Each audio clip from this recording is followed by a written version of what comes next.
Naturally, I have the impression that nature itself, with the fact that our bodies bother us less perhaps, almost becomes a kind of meditation in itself.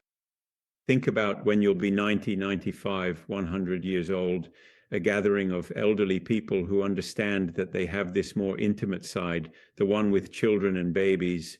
It's still there. It's being set aside a bit, isn't it? So being able to truly understand this deep concept when you are 60 or 65 years old and learning to treasure it so it accompanies you as you keep moving forward, wow, that is a truly great, how can I say, a wonderful aid, a great help, and a profound support, even for the very difficult moments that can come at 70, 80, or even 90 years old.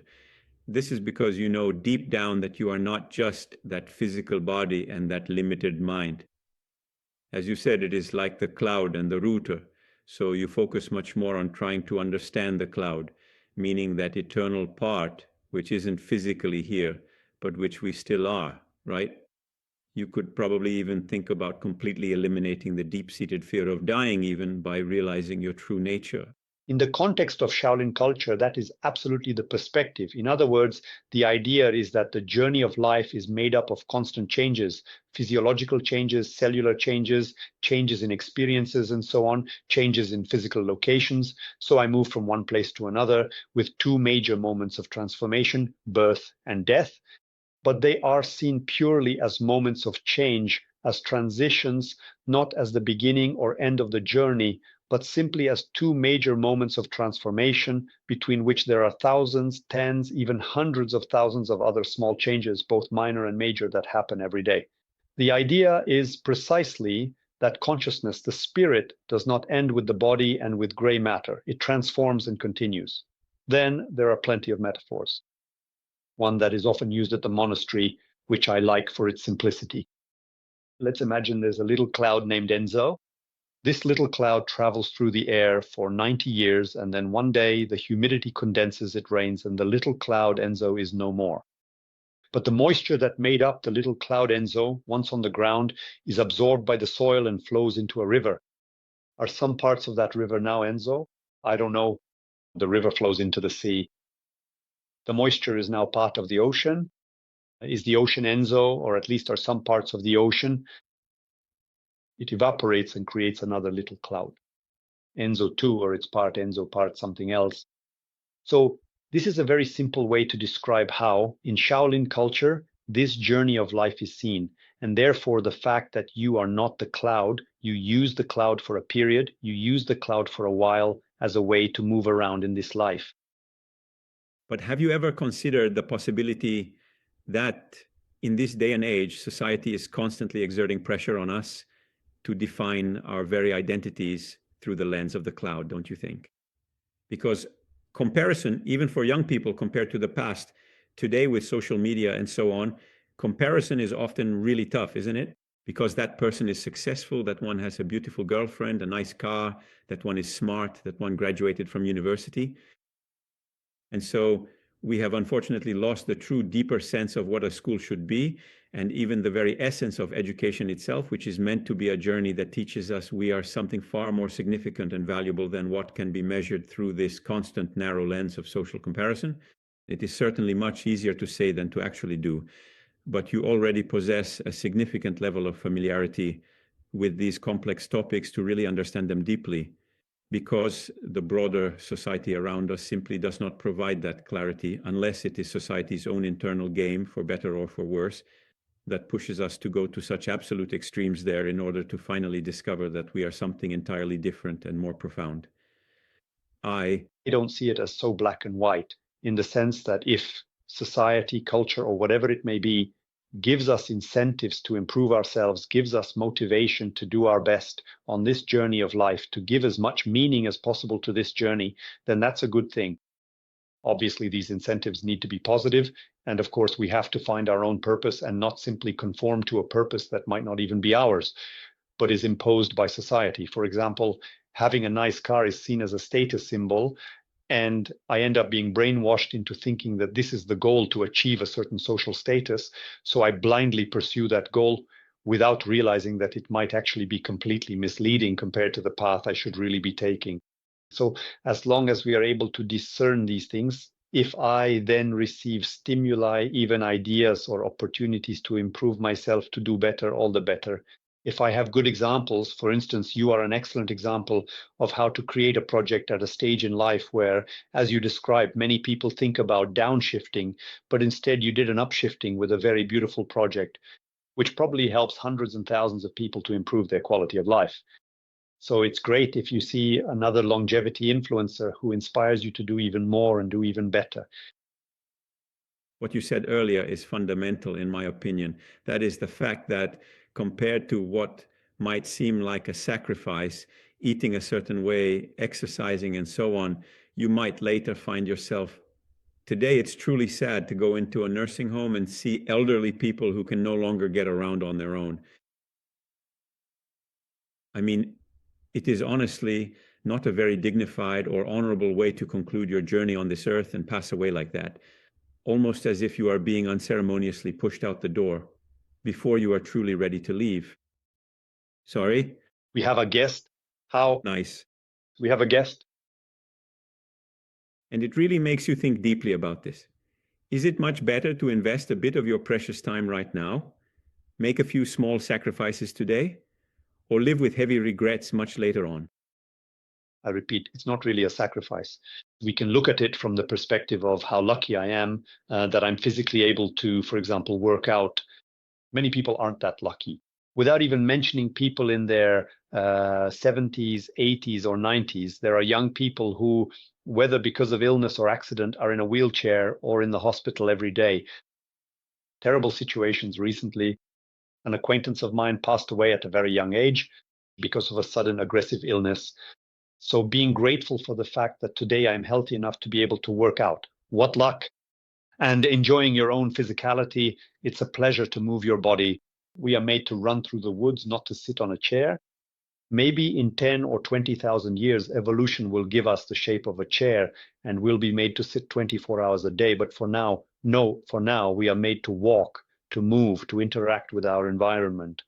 In fact, we all know that a sedentary lifestyle is already harmful in itself. It's almost as damaging as smoking in terms of negative effects. Yes, maybe even worse. So even those listening to us who might be 65, 70 years old or older, it's never too late to start doing something. I mean, someone might hear these words at a certain point in my life. I ran marathons. I went to New York 3 times to run and so on. Because I was at home, I remember my son had just been born. I had put on a bit of weight and I was watching TV and the New York Marathon was on. And so that inspired me. I said, I want to do it too next year.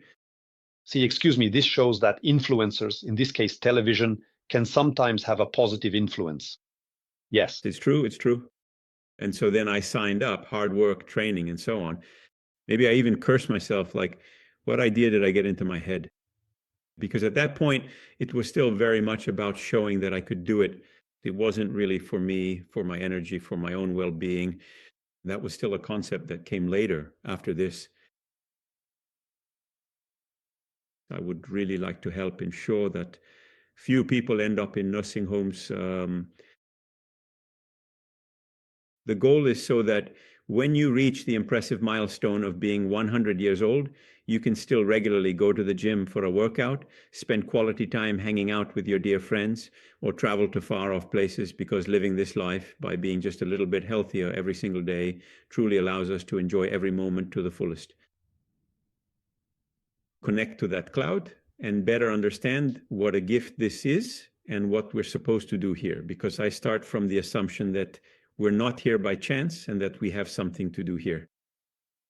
This is also part of the teachings in our monastery. What are we here to do? And in your opinion, what are we here to do? So you've touched on a number of important points. First of all, the idea that it's never too late. Let's touch on that before we talk about what we're here to do. Absolutely, it's never too late. It's important to do things to feel good, not to overdo it, as you said earlier, like with marathons. So especially as we get older, every moment dedicated to physical activity improves us and therefore delays as much as possible that inability to be independent that you mentioned, which is also very sad. And always doing things with balance, putting in effort and intensity doesn't mean being lazy or doing things too mildly, but rather doing them in the right way for yourself, according to your own abilities and so on. That will allow us to do more and to do it for longer. Do what? What are we here to do? Well, I truly believe that we are all here on this earth to do two very important things. First, to contribute our unique gifts, and second, to learn from everything around us. So in essence, we are here to give and to receive, to give unconditional love and to receive that same love in return. We are here to gain valuable lessons and meaningful input from the vast universe, from the complex society we live in, and from all the diverse people who surround us every single day. And I believe now, without getting too philosophical, that this giving and receiving love and engagement with others, with nature, with the universe around us, is the purpose of life. Then everyone does it in their own way. One person does it by cleaning the streets, another by being a doctor, another as a lawyer helping others, and someone else as a mother or father raising new human beings who will be positive contributors to the world, to society, to the universe. Everyone will do it in their own way, but I believe that is the purpose of why we are here. Yes. In the course of my research, what I'm really trying to do is explore how, the more I'm emotionally attached to a specific outcome, let's say I feel I absolutely have to succeed so that compared to others, I'm seen as better, or perhaps I'm worried I'm worse, and so on. The reality is that I always find myself getting incredibly anxious whenever I'm in a high pressure competition. It's a constant struggle with those internal comparisons. Sometimes it's when I successfully find the time to sit and meditate, and I'm no longer just Enzo busy doing various things, but it's more like that thing, like the curious child you mentioned earlier. And somehow there's a profound sense of joy that naturally emerges from that deep source, from that eternal fountain, probably from that original place where every one of us truly comes from. It is not simply my own personal theory, because I have read it here and there, but that internal source, that deep fountain, that quiet little voice is actually pure, unadulterated joy in some profound way.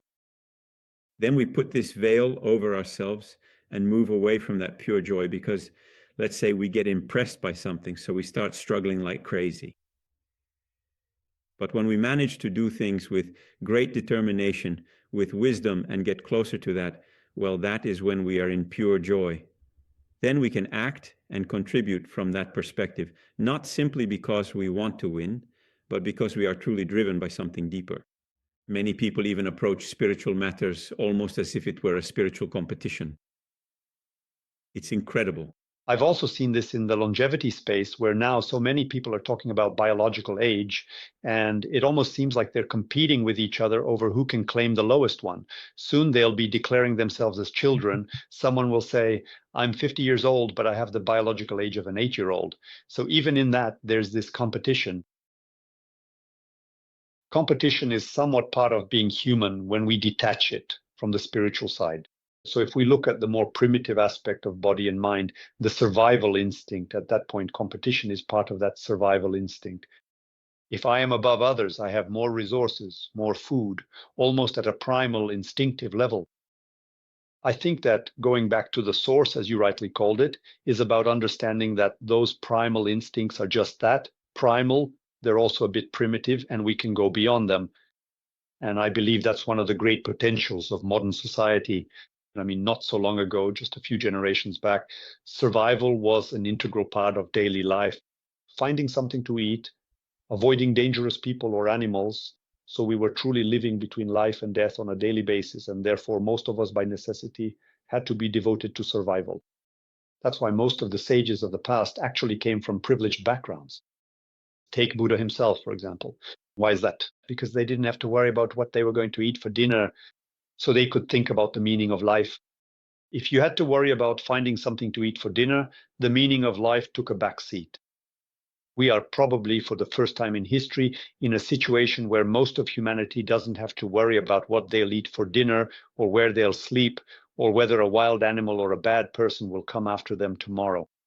And so they can finally begin to devote a bit more of their precious attention to themselves, to their own unique life path, and to their overall mental, physical, and spiritual health and well-being. And so I believe that we can truly move towards an age of awareness and consciousness, even though the global events we all witness show us that humanity still has quite a journey ahead before finding its own balance and serenity. On the other hand, Walter, I follow technological developments quite closely, humanoids and so on. So there is a current of thought that might lead us away from our own identity. They want to pursue transhumanism, posthumanism, those kinds of things. But there is certainly a very interesting aspect to consider. If some daily activities that are a bit monotonous, repetitive, and intellectually unstimulating are eventually taken over and managed by robots or advanced artificial intelligence, I sincerely hope that we can use the newfound time, mental energy, and precious resources that are freed up to actually reconnect with our inner spiritual source, Malay, and thus live our lives in a state of deep, meaningful meditation. And here, let me take the opportunity to ask you, earlier you talked about meditation, deep meditation. Is it easy to explain the difference, or does one need to attend one of your courses? Well, explaining it is relatively easy on a superficial level, but the practice itself requires a bit more detail, such as how to breathe, what to visualize, and so on. However, the fundamental difference is, first of all, quantitative. So a meditative practice aimed at reducing stress, lowering cortisol, and so on, usually involves 10, 15, or 20 minutes a day in a quiet place, either visualizing or listening to a sequence of pre-recorded thoughts, and so forth. Deeper meditation requires at least an hour of practice. Why? Because reaching that deep state, especially at the beginning, takes time. It takes time and also effort. So it's a bit like the mind, so used to being hyperactive and preventing us from listening to our consciousness or spirit, call it what you will, becomes a distraction. So we need to learn to quiet the mind to such an extent that we are able to listen beyond the mind. Then to completely detach ourselves from the mind and thus enter that state of pure consciousness. For someone who is just starting out, that can take up to an hour. So we're talking about a fairly significant amount of practice, both in terms of time and effort. It usually requires types of breathing that bring you into a state of physiological and mental relaxation that facilitates that process. And so particular breathing methods where your heart rate slows down, and little by little, your nervous system almost shuts down, so you no longer feel your body. That's why so often they do these kinds of circus-like experiments where the monk can meditate half naked in the snow or in a sauna. Why is that? Because you're shutting down all the body's receptors, so the body no longer goes into that state of rebellion it would normally enter to tell you, hey, it's cold here, let's cover up. So from that point of view, the practice requires effort and specific techniques to reach the stage where the body is detached. So the physical signals are at a minimum, just those necessary for basic survival, of course. The mental signals are also reduced to a minimum, so you have no thoughts, the mind is not active in any way, and that's when you can focus solely on that element of consciousness, of spirituality. Very interesting. I once participated in a very intensive Vipassana meditation retreat. It was actually quite a profound and intense experience because I vividly remember that every single morning we would have to get up at 4 o'clock sharp to start meditating. And then in the evening, you would finally go to bed at 8. During the first 2 or 3 days, your mind just goes everywhere. It wanders constantly and you feel like you just can't settle down. But then after those initial 2 or 3 days pass, little by little, you finally manage to focus. It honestly took me much more than just an hour. It took me a few full days to truly calm my restless mind.